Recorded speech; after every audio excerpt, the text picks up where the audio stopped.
Hoje no Cartório Contemporâneo, conversamos com a doutora Marili Monteiro. Veremos uma palestra do 8º Fórum de Integração Jurídica, temas atuais do direito notarial e registral. Tudo isso e muito mais no Cartório Contemporâneo.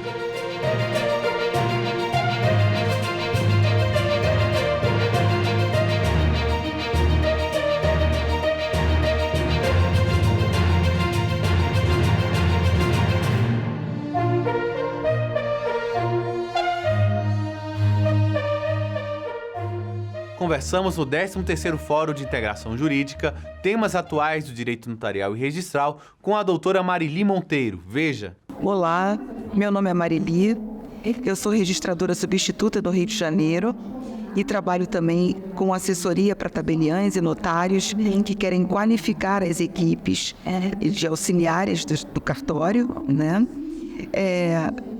Quero agradecer a participação no evento que já inaugurou com a aula magna do ministro Barroso, falando da importância e da oportunidade da desjudicialização, que só pode ser uma realidade, como vem sendo construída, com um corpo jurídico, com advogados e operadores do direito preparados para lançar mão do microsistema extrajudicial, que traz uma efetividade e traz uma celeridade nas soluções do mundo moderno.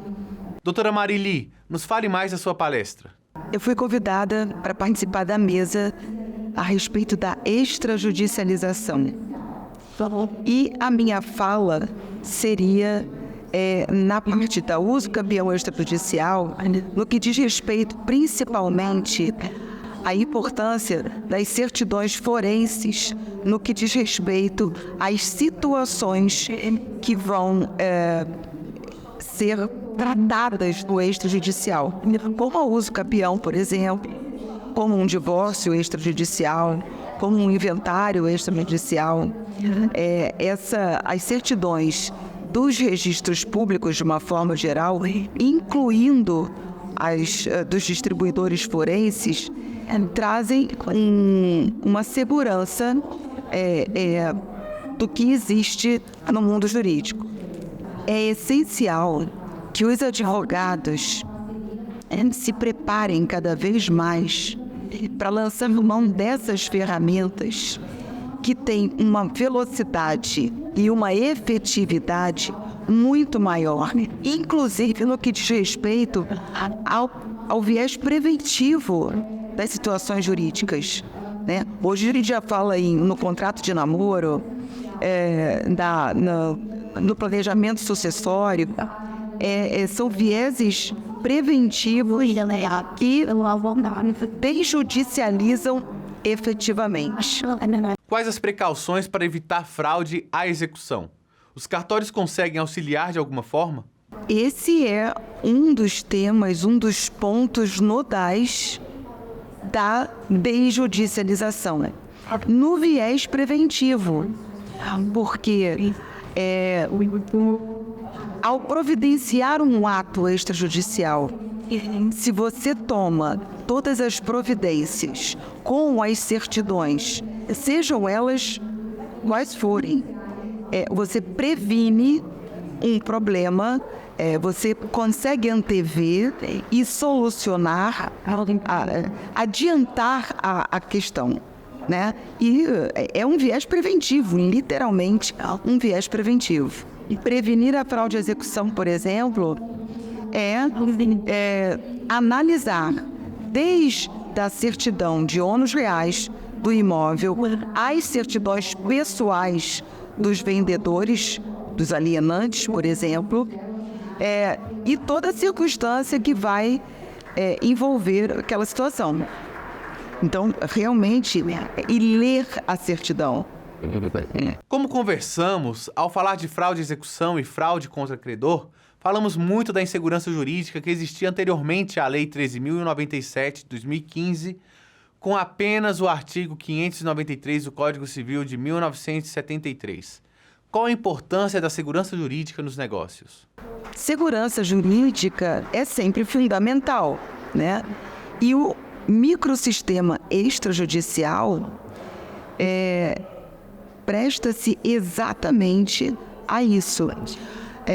No sistema extrajudicial, você consegue circular informações públicas, uma publicidade formal, através de certidões, de uma forma ágil e, vamos dizer, documental, né?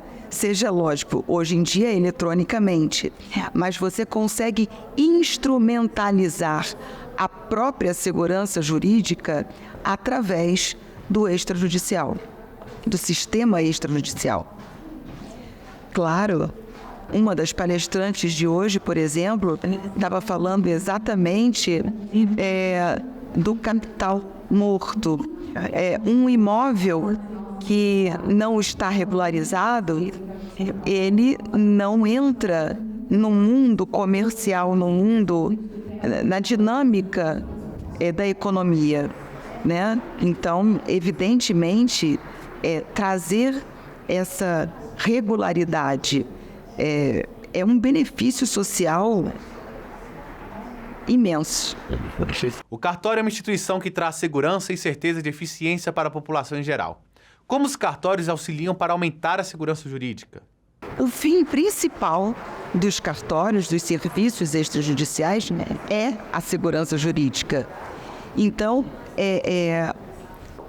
hoje em dia, já não se pode negar a importância da qualificação tanto dos operadores de direito quanto dos auxiliares, é nisso que eu trabalho, nos auxiliares de cartório, no uso das ferramentas do extrajudicial. É exatamente a dinâmica dessas ferramentas, o uso dessas ferramentas, dos diversos atos, das diversas certidões, que traz uma segurança mais completa, traz rigidez ao ato.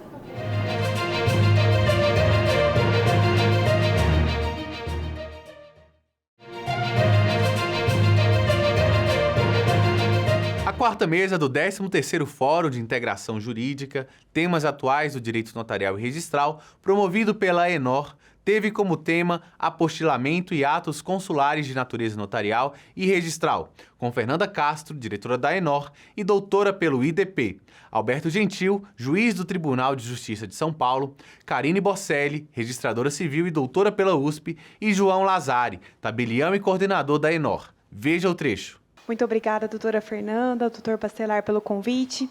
Me sinto muito honrada e desafiada, porque, diante de tantos temas legais, mediação, conciliação, apostilamento, enfim, me cabe falar sobre o provimento 134, LGPD. E essa cara que eu vi aqui em boa parte da plateia é o que eu encontro no meu dia a dia quando da minha atividade profissional no escritório, atendendo não só serventias, mas também muitas empresas e poder público. É um tema novo, né? É um tema que causa um certo desconforto. E para que a gente possa falar do provimento, doutora Fernanda, antes eu gostaria de pontuar algumas questões que estão diretamente relacionadas ao nosso dia a dia. Com certeza, todos nós aqui fomos impactados pela sociedade da informação, pela sociedade do conhecimento. Se eu perguntasse aqui para que quem utiliza o WhatsApp para trabalhar levantasse a mão, todo mundo levantaria a mão. Quem utiliza o Instagram, quem compartilhou, que está aqui nesse evento maravilhoso, inclusive parabéns pelo evento, doutora Fernanda e doutor Rogério, muita gente deve ter compartilhado também. Então, pessoal, a popularização do acesso à internet, ela transformou as relações sociais. Então, dessa forma, nós estamos mais expostos. Nós estamos vivendo uma era que estão criados grandes bancos de dados e que isso impacta, sim, no nosso dia a dia. Eu não sei quantos de vocês tiveram a oportunidade de assistir o documentário O Dilema das Redes, mas esse documentário, que está disponível no Netflix, deixa claro como que nós somos facilmente manipulados através de dados que nós mesmos fornecemos para os grandes players do mercado. Ou seja, o assunto da LGPD, ele chega primeiro a nós como indivíduos, para depois chegar em nossas serventias e na adequação ao nosso trabalho propriamente dito. E, antes de falar do provimento, que eu, pelo curto espaço de tempo, selecionei 3 pontos para abordar aqui, eu gostaria também de fazer uma relação com relação à Lei Geral de Proteção de Dados com o GDPR. Por quê, doutora Fernanda? É muito importante que nós entendamos o seguinte: a nossa lei, ela foi publicada em 2018 como uma resposta a uma agenda global. O regulamento europeu foi publicado em 2016 e entrou em vigor em 2018. E o regulamento europeu foi bem claro: países que não possuam legislação à altura, protetiva à altura, perderia sim relações comerciais com a União Europeia. Então, a partir da entrada em vigor do RGPD, nós temos uma busca, né, pela publicação das legislações dos países. Porque, doutora Fernanda, antes da entrada em vigor do RGPD, na América Latina, somente o Uruguai e a Argentina possuíam lei específica. Ou seja, a gente pode falar o que a professora Cíntia Pereira Rosa Lima, da USP, comenta, que nós sofremos o famoso fenômeno da europeização. Então, a nossa lei foi publicada em 2018, entrou em vigor em 2020, e o provimento 134 foi publicado em setembro e entrou em vigor agora em fevereiro deste ano. E o provimento, ele foi muito bem pensado sobre o ponto de vista prático. Ele dá as diretivas específicas do que se espera sobre a adequação à LGPD dentro das serventias. E o primeiro ponto que eu gostaria de destacar do provimento é o artigo 6º. No evento que nós organizamos em parceria com a Noreg Brasil, no qual a doutora Fernanda também fez uma brilhante fala, ficou muito evidente a importância de se verificar se o artigo 6º foi cumprido dentro da sua serventia. Então, se você terceirizou esse trabalho, contratou uma empresa, ou se você delegou isso para os seus funcionários, para você ter uma noção se esse trabalho está sendo bem feito, a gente precisa olhar lá no artigo 6º. O artigo 6º ele vai trazer 10 exigências. Por exemplo, tem a política de privacidade, fez o mapeamento, tem a política de segurança da informação, tem um relatório de impacto. Então, dessa forma, vocês conseguem, como um checklist, ir dando o ok, se sim ou se não. E aí, entrando já para o ponto número 2, que é o meu ponto de paixão, que eu pesquiso já há tantos anos, que é a figura do encarregado, uma das exigências que está lá contida no artigo 6º é a nomeação do encarregado. Renata, quem é o encarregado? O encarregado, ele é o canal de comunicação entre as autoridades, ou seja, a ANPD e o CNJ, entre vocês, os titulares das serventias, e as pessoas físicas, sejam funcionários de vocês ou até mesmo os clientes, enfim, todos aqueles que são, de alguma forma, vinculados às serventias de vocês. Ou seja, o encarregado, ele é responsável por receber demandas desses 3 pilares. E, além disso, nos termos do artigo 41, cabe ao encarregado treinar e capacitar a equipe da serventia para que esse assunto seja fomentado. E, como o artigo 5º, doutora Fernanda, fala pessoa, ele não fala nem pessoa jurídica e nem pessoa física. Nós temos 2 opções. Nós temos serventias que estão terceirizando essa figura, tem alguns serviços especializados no mercado, no qual você pode terceirizar, delegar essa função, ou você pode nomear interno alguém que já faz parte da sua equipe. Nós temos prós e contras dentro desses 2 caminhos possíveis. A parte positiva da terceirização é você entregar essa atividade para alguém que já conhece. Uma pessoa tem doutorado, pós-doutorado, certificação, enfim. Porém, você, ao mesmo tempo, fica vinculado àquela contratação para sempre, porque a gente sabe que essas exigências elas vieram e elas não vão, né? A gente tende a se manter dentro dessas dessas exigências que foram propostas pela LGPD e pelo provimento 134. E com relação à nomeação interna. Nomeação interna, eu vou nomear alguém da minha equipe, mas essa pessoa não tem o conhecimento específico. Mas essa pessoa, ela tem um conhecimento, ela conhece a minha equipe, ela conhece muito bem a minha atividade, ela conhece a minha região, conhece os meus clientes. E o que falta para essa pessoa? Falta, doutora Fernanda, a capacitação. E aí eu entro no ponto que é fundamental, que eu trago aqui, enalteço o trabalho que a plataforma Noreg+, junto com a Enor, tem fomentado, que é exatamente trabalhar com a capacitação desses profissionais das serventias dentro da questão do provimento 134 e da Lei Geral de Proteção de Dados. Por quê? Dentro do processo de adequação, os professores na USP, eles fazem um comparativo muito objetivo do CDC com a LGPD. O CDC está em vigor já há mais de 30 anos e demorou um tempo para o CDC ser conhecido. O meu supervisor do pós-doutorado, ele comenta que quando o CDC foi publicado, houveram algumas visitas, algumas expedições para explicar que o CDC ele não era apocalíptico, que ele seria bom, que seria positivo para a população. E demorou para a população aprender sobre os seus direitos, o direito de troca, de garantia, enfim. Hoje, qualquer consumidor sabe, comprou pela internet, posso devolver em 7 dias, etc. A mesma coisa vai acontecer com a LGPD. Não se espera que demore tanto tempo, 30 anos. Mas um processo de mudança está por acontecer. O Brasil, diferente da União Europeia, é iniciante nessa matéria cultural de proteção de dados. Então, eventos como esses, espaços de fala como esse, eventos, cursos, é de fundamental importância para que a gente possa contribuir para esse processo de mudança de cultura. Afinal, o mapeamento, a política de privacidade, o relatório, são documentos físicos, né, ou digitais que estão lá e aceitam qualquer conteúdo. Mas quem trata os dados no dia a dia é o balcão que está ali recebendo os dados, xerocando os dados, é o escrevente que está elaborando a documentação, são as pessoas. Por isso que a plataforma que propõe um apoio nesse processo de adequação e também os cursos promovidos pelas associações e também pela Enor é de fundamental importância para que a gente possa, então, promover a discussão desse assunto e contribuir para a mudança de cultura, que é o fator principal quando a gente fala em uma efetiva busca pela adequação à LGPD e ao provimento 134. Nesse sentido, eu agradeço, concluo a minha fala e parabenizo novamente pelo evento. Voltamos já com mais do 13º Fórum de Integração Jurídica, temas atuais do direito notarial e registral.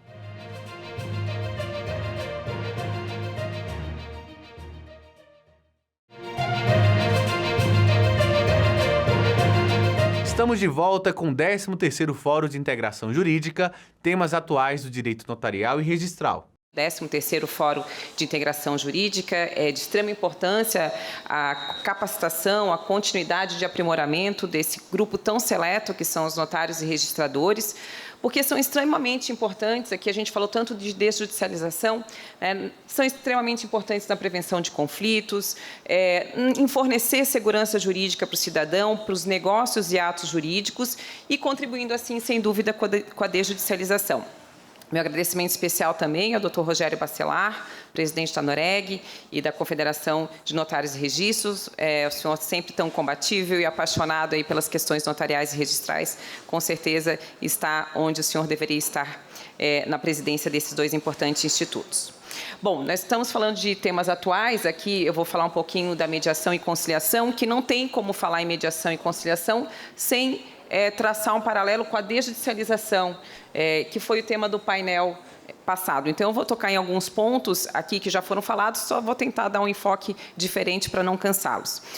Mas, voltando aos temas atuais, é importante que eu diga que o ministro Salomão assumiu a Corregedoria Nacional de Justiça num momento assim fervilhante, por conta da lei do SERP, a lei 14.382. Então, isso nos atropelou e vem nos atropelando Até agora, a gente ainda está no momento de regulamentação, implantação e funcionamento do SERP. Nós, quando entramos na Corregedoria, tínhamos só o NR, hoje a gente tem um SERP, temos um RCPN, temos um RTDPJ, então, de um operador, nós passamos para 4, nós temos o Conselho Consultivo, a Câmara de Regulação, que trata dessa questão do agente regulador. Recentemente, na semana passada, publicamos o provimento 148, que transformou a Corregedoria em agente regulador desses 4 operadores. Então, assim, é um momento de muito trabalho.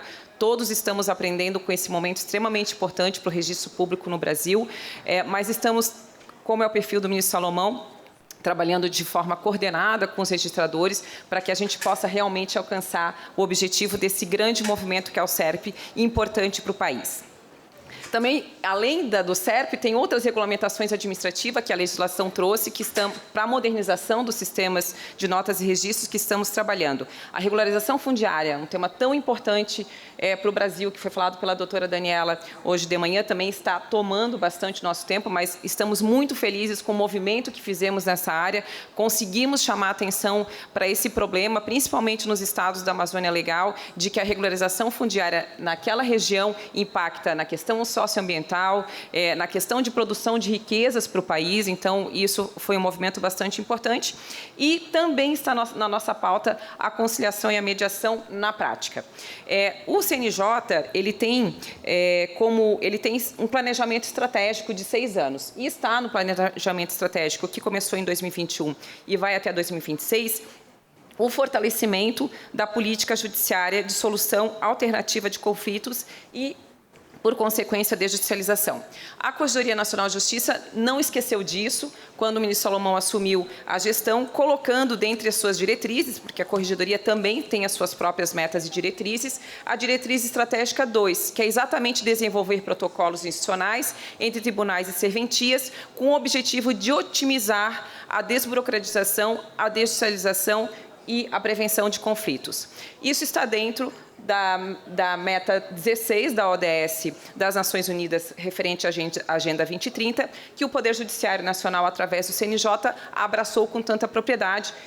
Foi falado aqui também pelo Alexandre Chini, que já teve o seu lugar na Corregedoria e é bastante experiente no assunto, que é proporcionar o acesso à justiça para todos e contribuir e construir instituições eficazes, responsáveis e inclusivas.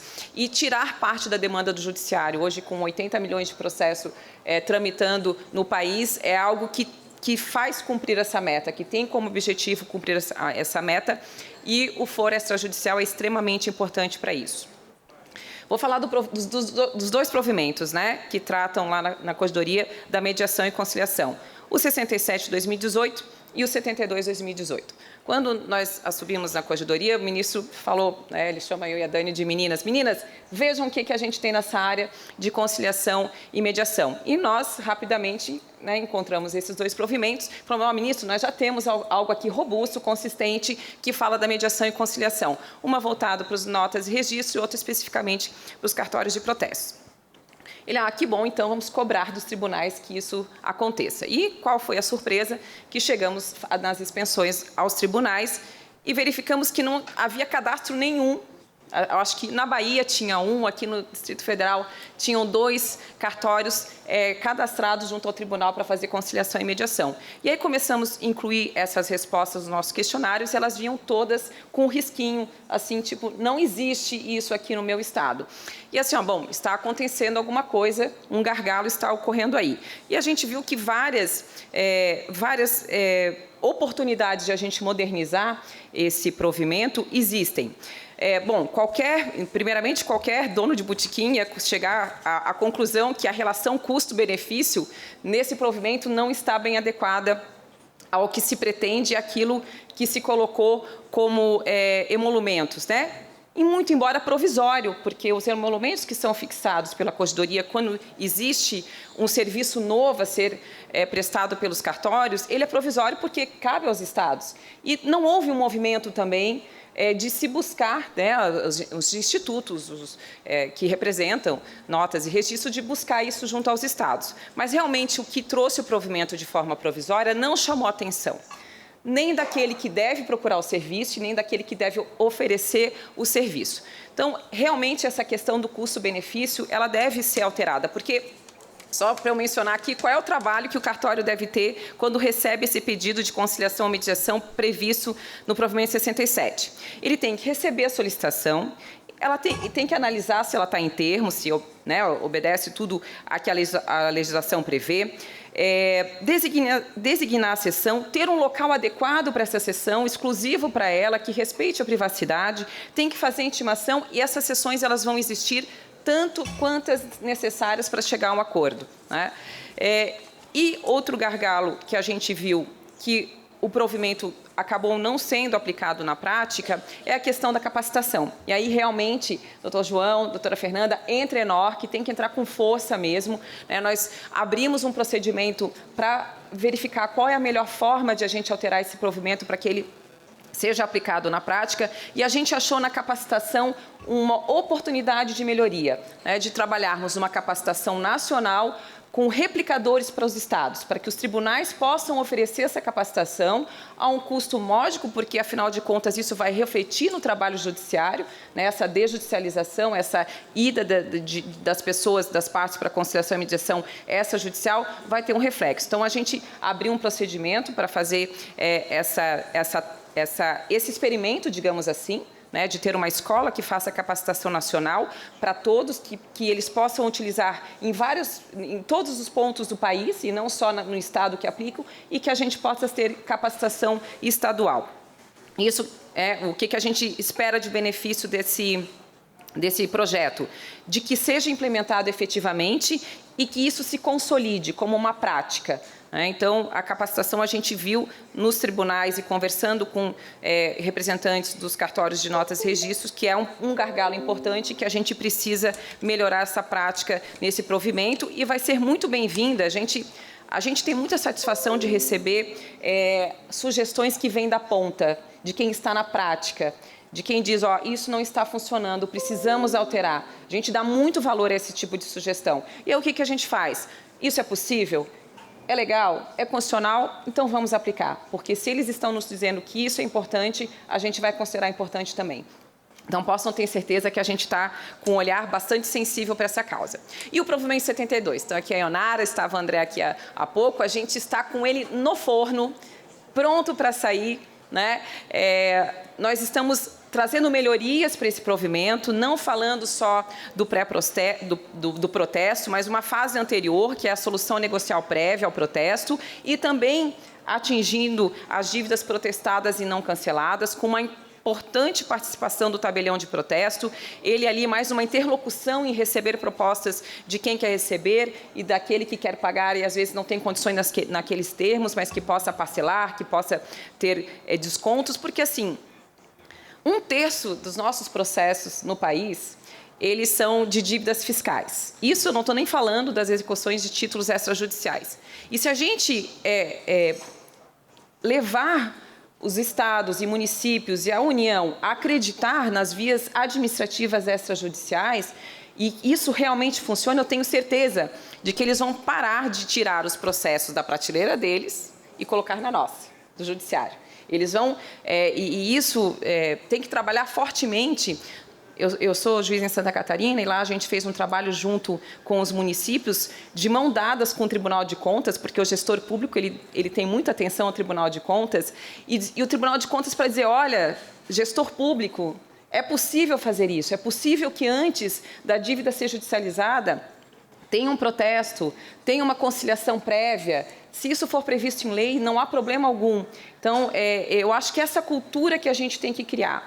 E quando esse provimento for efetivado, e ele já está muito pronto, alguns ajustes, detalhes, a gente acabou consultando todas as corregedorias, porque ouvir as corregedorias também é importante, estadual. A gente, às vezes, faz algo no âmbito nacional e em certos estados isso não faz sentido. Então, a gente está fazendo essa oitiva para ver se faz sentido para todos, mas acredito que a gente vai ter um protesto em larga escala a partir daí, porque os cartórios vão fazer seus convênios, vão fazer isso de forma integrada, online, com os municípios, com os estados, e eu acredito que vai ser um momento muito importante para os tabeliões de protesto, para a gente ter essa inovação. E já vi que estourei meu tempo, eu só queria dar uma pincelada na questão da LGPD para os cartórios. O provimento 134 ele foi bastante importante, eu não sou especialista, né, longe disso, como a doutora Renata, mas eu queria falar de uma novidade para os senhores do provimento, que é o trabalho que a Comissão de Proteção de Dados vem fazendo. Nós temos aqui uma integrante, a doutora Moema. Nós já fixamos 2 importantes diretrizes nessa comissão, uma referente à utilização de bancos de dados replicados pelas corregedorias que desrespeitam a proteção de dados. Então, já houve, isso estava acontecendo no Tocantins, mas a gente verificou que outros estados também fazem essa replicação de bancos de dados através do selo digital, com a colheita do ato na íntegra. Então, a gente já fixou uma diretriz que não é possível a colheita paralela desse banco de dados pessoais. Tivemos uma importante diretriz também que diz respeito ao que a CRC tem, que é mandado para o CIRC, que é o sistema que fornece informações para o INSS, e estamos com um importante assunto na pauta, que eu sei que é um peito da Confederação de Notas e Registros, que é o provimento, a Resolução 389, que alterou a 215, que fala da Lei de Acesso à Informação dos Cartórios. Então, esse é o nosso próximo assunto da pauta. Nós vamos colocar na página do CNJ, no que diz respeito aos cartórios, os extratos das atas da Comissão de LGPD, para que os senhores possam ter acesso, assim que for fixada a diretriz. A gente está trabalhando assim, tema, controvérsia e diretriz, para ficar bem prático e objetivo, para que as diretrizes sejam divulgadas e os senhores tenham acesso online, assim, ou um demais, como se fala, e possam saber o que o CNJ vem discutindo, o que a Corregedoria vem discutindo em termos de LGPD. São assuntos novos, está tudo ainda muito em ebulição, mas eu acredito que com essas diretrizes, essas discussões, esse tipo de seminário a gente vai conseguir chegar a um bom termo. Então, pedindo escusas aí pelo esgotamento do meu tempo, eu agradeço e desejo a todos um excelente evento. Obrigada.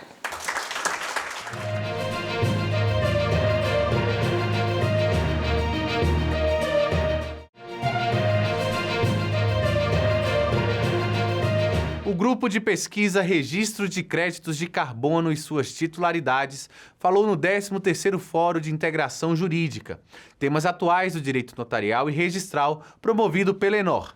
Veja trecho. Boa tarde, eu gostaria de agradecer o convite aqui para estar mais uma vez apresentando sobre o mercado de carbono num fórum tão relevante e numa oportunidade tão significativa para se criar uma discussão que visa solucionar os gargalos e os problemas que o mercado de carbono encontra. Quando eu tenho pouco tempo para falar, normalmente eu faço uma lista de prioridades, porque é mais difícil você se manter no foco com pouco tempo do que quando se faz uma palestra com mais tempo. Mas a verdade é que a doutora Patrícia falou com tanta propriedade e com tanta plenitude, mostrando os gargalos, os desafios e o que isso significa para a humanidade, não só em discussões políticas, que eu gostaria apenas de fazer pequenas contribuições, talvez do ponto de vista mais econômico, e no que for possível, fazer algumas repetições das mensagens já proferidas, mas utilizando outros exemplos. Então, o IPCC, conforme mencionado, é o painel científico. Então, é uma leitura mais desgastante, é uma leitura mais intensa, você demanda muito conhecimento, porque a pauta climática é uma pauta intersetorial. Então, conseguir entender isso nos seus vários setores é muito difícil. Mas a ONU também tem a Convenção Quadro das Nações Unidas para o Clima, que é um outro fórum que ajuda nas discussões intergovernamentais sobre mudanças climáticas. O que isso significa? Significa que, se desde a Convenção de Estocolmo, na década de 70, até hoje, com as conferências das partes, onde os governos se juntam para discutir soluções, para deixar mais claro as dificuldades, os gargalos, trazer tecnologias, exemplos de políticas públicas, inovações tecnológicas também em políticas públicas, Se desde a década de 70 já se vem investindo muitos diálogos internacionais de alto nível, criando estruturas robustas dentro do sistema ONU, mas também em arranjos empresariais, em grupos setoriais, ainda assim, o mercado de carbono encontra gargalos muito importantes. O mercado de carbono, na verdade, ele foi criado buscando colocar uma alternativa, uma metodologia para que países do norte ou países desenvolvidos consigam ter uma forma de criar um fluxo financeiro para apoiar países em desenvolvimento, basicamente países com maior histórico em emissões, com países que poderiam aproveitar esses históricos em atividades econômicas para aumentar e com isso aumentar as suas emissões. Então, o mercado de carbono ele é um instrumento financeiro que visa garantir que esse fluxo de recursos ajude a trazer viabilidade para países em desenvolvimento e investir em tecnologias limpas, investir em tecnologias que evitem desmatamento, que promovam o reflorestamento, isso a gente falando em políticas de mitigação, como também políticas de adaptação, como trazer novas tecnologias para parques tecnológicos, como investir em energia renovável, energia limpa, e com isso ajudar o planeta a conseguir gerenciar. E isso a gente fala em gerenciar porque não é mais uma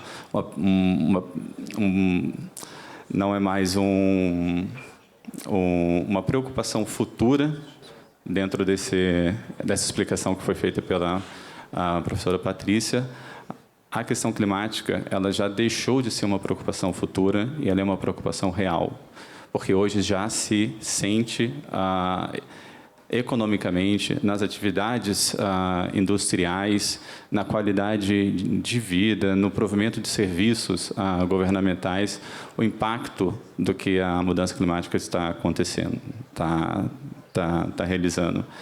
Então, apesar de todos esses esforços, ainda existe gargalos que são reais, que ainda não tem soluções concretas para conseguir viabilizar esse mercado.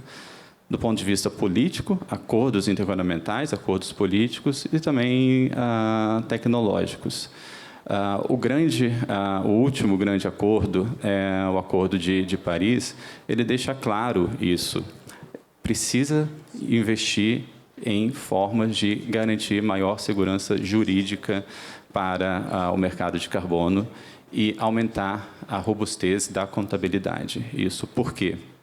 Porque muitos créditos que estão sendo transacionados, seja em mercado regulado ou em mercado não regulado, o grande exemplo de mercado regulado é o mercado europeu, e o Brasil, como um grande player em cenário internacional, ainda atua no mercado voluntário, é de garantir que não haja dupla contabilidade, garantir a transparência, a publicidade de todos os atos. Então, quando a gente pergunta sobre o mercado de carbono, quem já ouviu falar? Muitos já ouviram falar. Quem já leu alguma publicação do IPCC? Poucos. Mas a verdade é que quando você pergunta quem já viu uma transação de crédito de carbono, também não são muitos. Precisa investir em transparência, precisa investir em acessibilidade.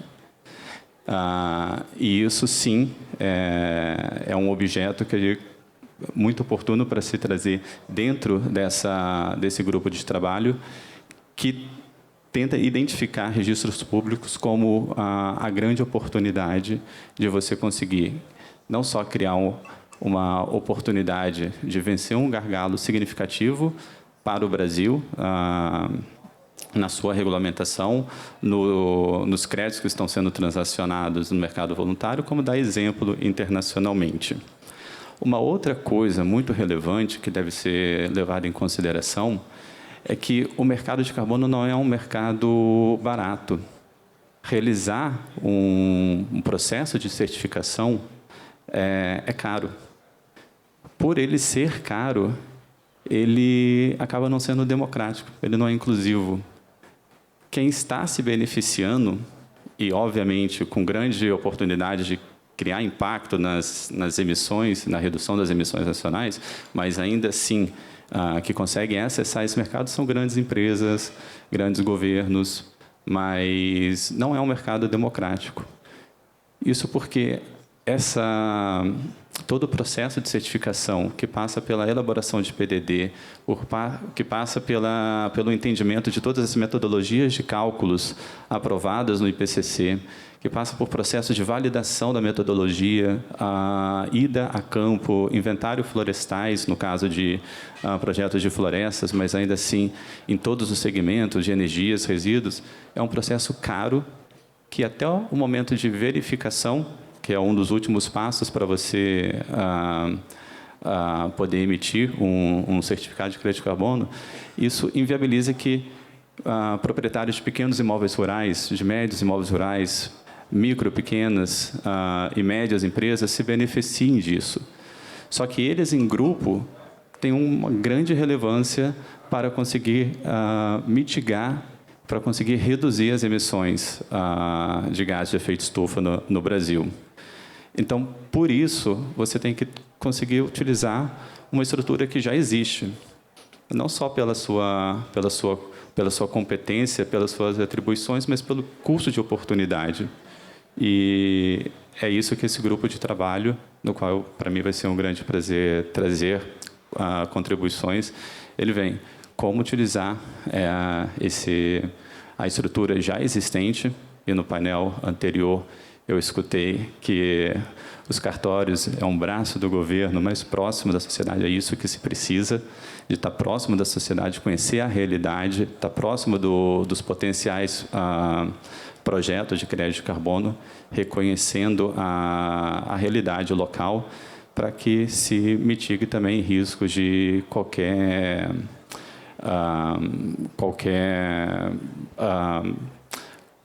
erro de dados, qualquer mal leitura de dados, tratamento de dados, que isso é algo que está sendo muito criticado internacionalmente com todas as certificadoras que hoje atuam. Então, uma mensagem que me passaram é uma pequena mudança na lei de registro público pode trazer uma grande solução para esse mercado tão significativo para as colaborações aí da sociedade no seu bem-estar e nas funções de governo. Então, vai ser um prazer contribuir. Não sei se eu passei do tempo, mas agradeço mais uma vez a oportunidade. Eu venho aqui como professor da Faculdade de Direito da PUC. Eu venho aqui como professor livre-docente da Faculdade de Direito Administrativo da PUC, porque o tema ele tem, como o Carlos acabou colocando, um fundo acadêmico. Vou explicar um pouco a história, o que me motivou, o que levou aqui, por que surgiu essa figura do grupo de estudos. Muito bem.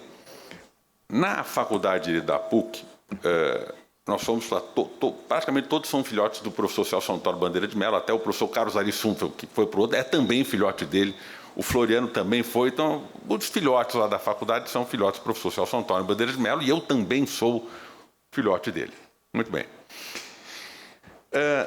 Na faculdade, ao longo do tempo, um assunto, uma temática ficou um pouco relegada ao largo do exame acadêmico mais profundo, por força de uma visão que, no primeiro momento, principalmente depois do golpe, que era a força dos princípios, a força da legalidade. Então, nós tínhamos que ter um momento de contenção aos abusos praticados no passado.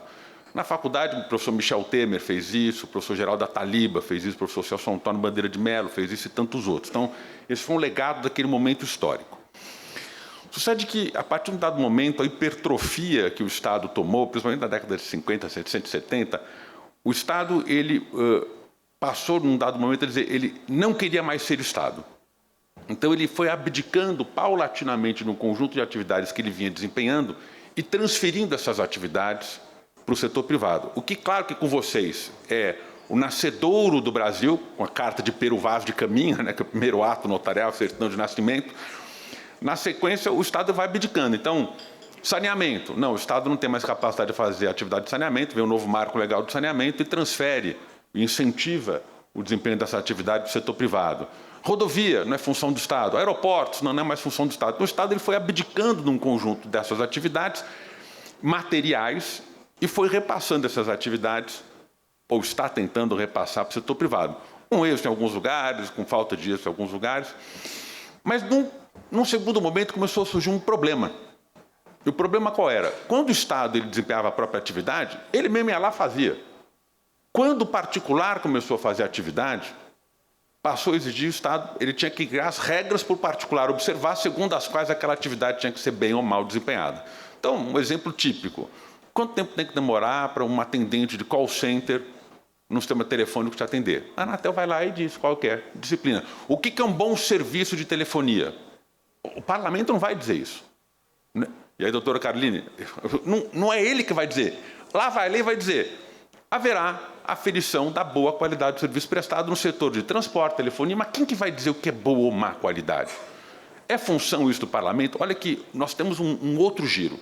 O giro qualquer, antes nós falávamos de reserva de lei.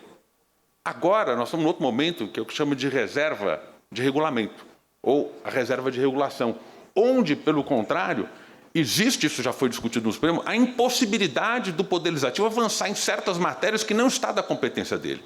Tecnicamente, é que eu vou chegando no ponto seguinte. O parlamento cuida de atividade de natureza eminentemente política. Quando você avança para temas de natureza técnica, não é o âmbito específico do parlamento. Por exemplo, o parlamento não tem que definir, e o Supremo já decidiu isso, decidiu bem, se pílula de câncer pode ser legislativamente autorizada ou não. Declarou-se inconstitucional uma lei para dizer não. Quem tem que cuidar disso é a Anvisa, calcule você. O parlamento não pode deliberar essa matéria porque esta é competência regulatória da Anvisa. Por quê? Porque ele é o órgão técnico. E aí, então, começou a avisar, uma outra visão é como que nós podemos estudar essa atividade técnica. É que nós já sabíamos disso, só que a gente não estudava muito. Então, se, por exemplo, se eu pegar o CLIME, que prevê a comercialização, consumo, produção e comercialização de produtos psicotrópicos, está lá, o parlamento definiu isso, mas tem uma parte técnica, que é o chamado tipo penal em branco. Qual que é? O que é produto psicotrópico? A definição do que é produto psicotrópico é atividade regulatória. É que, claro que nós já tínhamos visto isso, mas nunca tinha aprofundado esse tema. E daí começaram a surgir vários problemas. Por quê? Porque alguma atividade regulatória, o pessoal achava que é o seguinte, quem cuida disso é o Poder Executivo, ele que vai regular, muito antes das agências. Mas o problema surge, eu vou dar elementos práticos que foram identificando que essa atividade regulatória, muito embora fosse uma atividade técnica, ela tinha que, de alguma maneira, observar certas balizas. A ausência de baliza causa alguns problemas que nós já vivenciamos. Não vou dar uma de ministro Barroso aqui, mas é o caso. Eu tinha um horror do Jornal Nacional, quando era criancinha. Uma dada ocasião, o Sérgio Chapelin, para quem se lembra, o Cid Moreira, ele falava, brócolis é bom para a alimentação das crianças. No dia seguinte tinha suco de brócolis. Aí vinha bife com brócolis, arroz com brócolis. Então, aquilo impactava, uma frase do Cid Moreira impactava gigantescamente na nossa vida. Por que eu digo isso? Eu era criança, se bem que não tanto. Jornal Nacional, 97. Gente, foi exatamente assim. Ocorre um acidente de trânsito qualquer, uma pessoa vai ser vitimada. Aí entrevistam, o guarda diz, olha, foi vitimada, mas se tivesse um kit de primeiros socorros dentro do carro, isso não teria acontecido. O que aconteceu? Alguém do CONTRAN falou, super, então faz o seguinte, bota aí uma resolução do CONTRAN mandando botar kit de primeiro socorro do carro. Aí saiu, sem que ninguém visse se aquilo era bom, se não era bom, se tinha que dar custo, se não tinha que dar custo, qual era o efeito. Quer dizer, foi um chute. É um chute bem intencionado, mas um chute. Quem sofre com isso? Nós. E aí outra história, né? Tomada Três Pinos. A mudança da tomada um custo gigantesco, mas foi um chute. Num dado momento, lá na faculdade, ele falou, gente, parece que o administrado não é cobaia. Quer dizer, o administrado, o cidadão, não pode ser visto como uma cobaia. Então, nós temos que passar a ter um estudo técnico um pouco mais aprofundado a respeito dessa matéria. E aí, então, e aqui eu vou chegando no final, mas para dizer a razão disso, nós fizemos vários estudos técnicos lá na faculdade. Então, tema da lei da liberdade econômica, da lei do saneamento, como é que toda essa atividade regulatória ela ocorria. De repente fala, e o Poder Judiciário, ele regula? Porque a atividade de regulação não é atividade legislativa, mas também não é atividade jurisdicional, é tipicamente atividade administrativa. Aí, bom, o Poder Judiciário atua como administrador? Óbvio, evidente. Quando ele faz uma licitação, ele não é juiz. Quando ele está atuando no Conselho Nacional de Justiça, ele não é juiz, ele é administrador. Ele está ali numa função, ele não está com a beca, não está com a toga. Ele está numa outra função, absolutamente natural. E aí, então, nós passamos a perceber, mas eles observam alguma parte da atividade regulatória? Agora, doutora Coline, eu adoro, sabe por quê? Porque vocês ouvem. É muito bacana isso, muito bacana. Mas é quase uma ilha de excelência, porque no Brasil não é assim. O Brasilzão aí é um pouco mais complicado, por quê? Hoje você tem todo um sistema que eu vou estabelecendo, um sistema, por exemplo, de análise de assim, como é que eu regulo bem? Aí você tem que fazer o seguinte, há dois sistemas que é fundamentalmente, a análise de impacto regulatório é antes de você bolar a solução, você tem que identificar o problema, ver as várias soluções possíveis e testar as soluções possíveis, que é o que a gente chama de sandbox regulatório. Tipo, é caixinha de areia para ver, ó, se der besteira, fica ali na caixinha de areia. Então, você solta o modelo antes. Aí depois, você tem uma figura que é análise de resultado regulatório para ver se aquilo deu certo ou deu errado, ou senão, opa, volta para trás. Ou, quando você faz a análise de impacto regulatório, você faz, puxa, a melhor coisa que nós temos a fazer é não fazer nada. Porque, às vezes, não regular é a melhor saída. Isso está onde? Na lei da liberdade econômica, na lei das agências reguladoras. A gente olhou, e o Poder Judiciário faz isso?